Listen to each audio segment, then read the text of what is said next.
maintenant, j'ai le plaisir d'appeler Michel Lys, de lui passer la parole. Michel Lys, il est professeur à l'Université catholique de Louvain, en Belgique.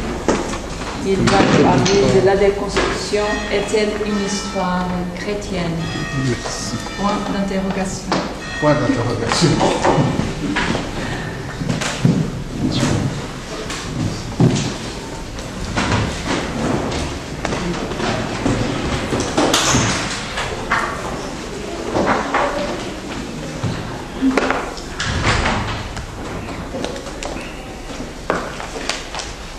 Bon, alors, comme il est tard, je vais peut-être essayer de ne pas trop faire durer la séance. Bon, je j'étais dans le quantité de papier, évidemment. Mais je suppose que, comme certains d'entre vous, j'ai découvert le projet de Jean-Luc Nancy, Déconstruction du christianisme. Je l'ai découvert à la lecture du livre de Derrida, Le toucher Jean-Luc Nancy. Et à ce moment-là, Derrida faisait référence à un texte qui était seulement publié en revue et qui était intitulé La déconstruction du christianisme, où Jean-Luc mettait en place les premiers jalons de son projet. Et alors, sans doute ce contexte a-t-il généré chez moi, bon, peut-être chez d'autres aussi, une approche du projet de Jean-Luc, d'une certaine façon, toujours marquée par la lecture de Jacques Derrida. Donc, j'ai commencé par un petit peu m'expliquer là-dessus, et puis donc vous présenter en quelque sorte ce que je lis chez Derrida de la déconstruction du christianisme, du projet de Jean-Luc, et puis j'essaierai de voir quelle réponse Jean-Luc donne à Jacques Derrida. Donc, si vous examinez le toucher Jean-Luc Nancy, vous constaterez que cette problématique de la déconstruction du christianisme est traitée à plusieurs reprises. Alors, elle est traitée, donc je vais prendre 3 lieux importants, dont 2 lieux, les 2 premiers sont des parenthèses. C'est déjà intriguant ou interpellant que ce soit dans une parenthèse que Derrida aborde cette question-là, comme si c'était, que ce propos était en quelque sorte un peu étranger au texte, une sorte d'intrus dans son texte qui concerne la problématique du toucher.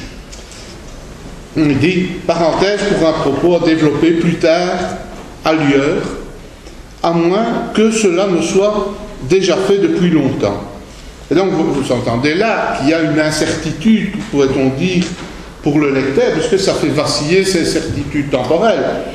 Le propos, il sera développé ailleurs, dans le futur, plus tard, à moins que cette question était déjà abordée, développée, traitée dans le passé depuis longtemps. Alors, bon, on se dit, est-ce que ce développement ultérieur sera le fait de Jacques Derrida? Est-ce que ce sera lieu dans le toucher? Est-ce que ça aura lieu dans un autre texte? Ou bien est-ce que ce sera élaboré par un autre penseur, par exemple Jean-Luc Nancy? Et c'est à ce moment-là qu'il y a une note qui nous renvoie qui nous apprend l'existence du projet de déconstruction du christianisme. Et si vous voulez, on pourrait montrer aussi que ce développement, eh bien, il a déjà eu lieu. Il a déjà eu lieu chez Derrida parce que Derrida a déjà publié Foi et Savoir, par exemple, qui pourrait être relever d'une certaine déconstruction du christianisme.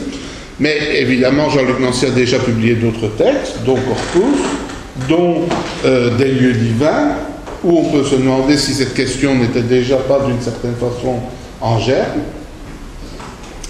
Et bien entendu, il ne faut pas se limiter aux 2 noms propres de Derrida et de Nancy. Il faut convoquer peut-être d'autres noms propres qui ont été aussi associés à une déconstruction du christianisme.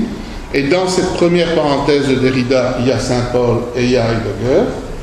Et plus loin dans le livre, dans une deuxième parenthèse, il y aura Pierre, Luc, Jean, Augustin, Platon, Hegel, Marx, Luther, Kierkegaard, Sartre et encore Heidegger. Donc voilà quelques personnes qui, d'une certaine façon, ont déjà participé à ce projet de déconstruction du christianisme. Évidemment, ce que s'empressera de dire Derrida, c'est qu'il ne faut pas mêler les déconstructions. Il y a déconstruction et déconstruction, une pluralité de déconstructions. Voilà. Et dans cette première parenthèse sur la déconstruction du christianisme, Derrida fait porter l'accent sur une nécessité à déchristianiser la pensée du monde, dit-il. C'est-à-dire de mettre en évidence quelque chose qui est une sorte de doxa au sujet de la mondialisation, un doxa qui est associé au discours chrétien qui informe, dit Derrida, entre autres choses, le nom même de monde. C'est ce que Derrida, comme le rappelait Fernanda, nomme la mondial-latinisation dans Foi et Savoir. Et donc, Derrida, à ce moment-là, associe chez Nancy déconstruction du christianisme et déchristianisation du monde. Il dit, ce que Nancy annonce aujourd'hui sous le titre déconstruction du christianisme, ce sera sans doute l'épreuve d'une déchristianisation du monde, aussi nécessaire sans doute et fatale qu'impossible. Presque par définition, on ne peut qu'en prendre acte. Voilà. Et donc, à ce moment-là, on a le sentiment, quand évidemment on a lu, on a pris connaissance de l'article de Jean-Luc Nancy, que, au fond, à ce moment-là, Derrida et Nancy sont assez proches. Derrida dit, seul le christianisme peut faire ce travail, c'est-à-dire le défaire en le faisant. La déchristianisation sera une victoire chrétienne. Voilà. Alors, deuxième parenthèse, c'est à un moment où Jacques Derrida aborde le corpus de Jean-Luc Nancy, et à ce moment-là, il ouvre une parenthèse, et il endosse un rôle qui est très intéressant. Il dit qu'il est un enfant de cœur, trouble fait, incorrigible et juif de surcroît. Donc un enfant de cœur, mais qui est un trouble fait, qui surgit comme ça, on peut imaginer ce qu'il va faire pendant la messe, trafiquer le vin, etc., tout ce qu'on veut, incorrigible, mais juif de surcroît. Alors donc ce juif de surcroît, vous le gardez bien en tête, en évidence, parce qu'on va peut-être le retrouver. Et donc à ce moment-là, Derrida dit qu'au fond, il doute qu'il y ait un véritable au-delà de la culture strictement chrétienne. Et dans le même mouvement, il met en doute son doute. Il envisage l'hypothèse que le christianisme consiste toujours à passer au-delà de soi, à se quitter sans se quitter, dit-il, à s'abandonner universellement en restant auprès de soi, à mourir sans que cette mort même advienne jamais. Donc, ce qui revient à dire que le christianisme mettrait en œuvre, là, un petit peu comme Blanchot et comme Derrida, une logique du X sans X. Et cette hypothèse du mouvement au-delà, et là on retrouve toute la question de l'Epekenat et Sousias, que Derrida cite, mais très souvent, dans nombre de textes de Derrida, on retrouve cette expression de Platon. Donc si cette hypothèse du mouvement au-delà s'avérait être exacte, alors, dit-il, une déconstruction du christianisme aurait à l'infini du pain sur la planche. Bon, pas commenter ce pain sur la planche, le pain christique, tout ce qu'on veut, mais donc au fond, dans cette parenthèse, Derrida dit que ce travail de déconstruction sera un travail en quelque sorte sans fin. Il y aura à l'infini du pain sur la planche. Et il dit, j'avais déjà écrit cette parenthèse avant de lire l'article de Nancy.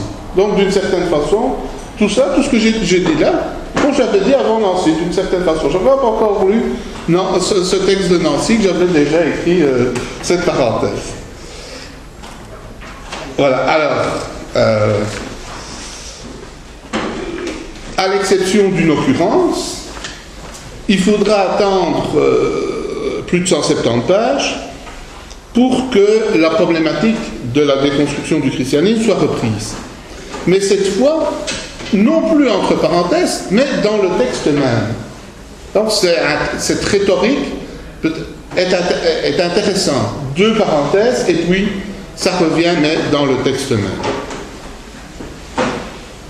Et dans cette parenthèse, Derrida, si vous voulez, après avoir insisté sur l'aporie d'une déconstruction du christianisme, va, dans un geste hyperbolique, envisager qu'on puisse avancer, je le cite, qu'il n'y a pas la déconstruction du christianisme, souligne le du, parce qu'il n'y a pas et il n'y aura jamais, entre guillemets, la déconstruction, et parce qu'il n'y aura pas et il n'y a jamais eu, entre guillemets, le christianisme.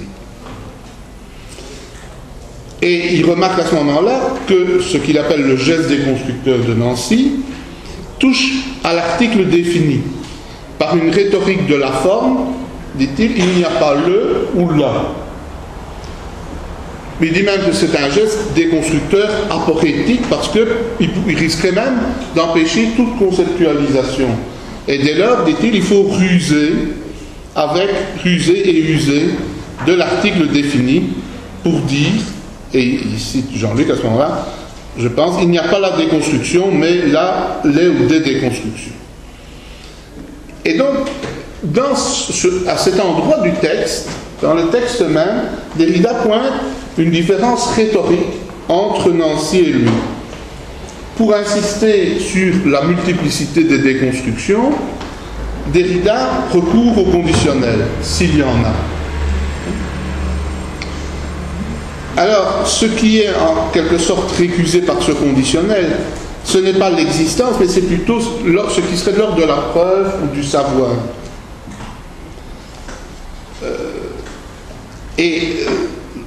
À ce moment-là du texte, Derrida marque en quelque sorte une différence avec Jean-Luc. Il dit, chez moi, au fond, il y a un recours au conditionnel, il y a le s'il y en a. Tandis que chez Jean-Luc Nancy, ça se décline autrement, ça se décline sur le mode du « il n'y a pas le ». Et il dit, il faut quand même s'accorder sur le fait que ce n'est pas la même façon de faire, que ce n'est pas le même geste, et qu'il y a donc deux gestes déconstructifs qui sont, dit-il, irréductiblement différents. Deux déclinaisons de la multiplicité de la déconstruction, deux variations qui disent, je cite, encore la déconstruction au singulier pour la dire au singulier pluriel, entre parenthèses, allusion bien sûr au titre de Jean-Luc. Deux ruses donc avec l'article singulier, deux croisements du conditionnel et de la modalité négative, que je résumerai comme ceci, pas sûrement chez Derrida et sûrement pas chez Nancy. Alors,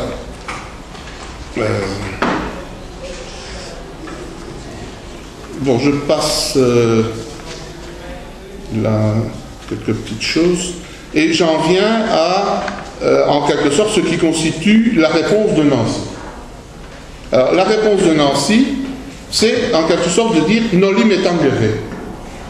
Ne me touche pas. C'est dans le texte qui porte ce titre, « Noli me tangere »,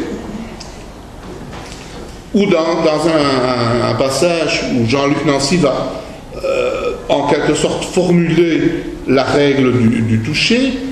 Il s'agit de toucher sans toucher, ou, pour le dire autrement, le toucher pour toucher doit simplement exercer sa touche, doit ne pas toucher. Alors, de manière un petit peu, à la fois que je trouve comme une sorte de salut amical, mais peut-être un petit peu ironique,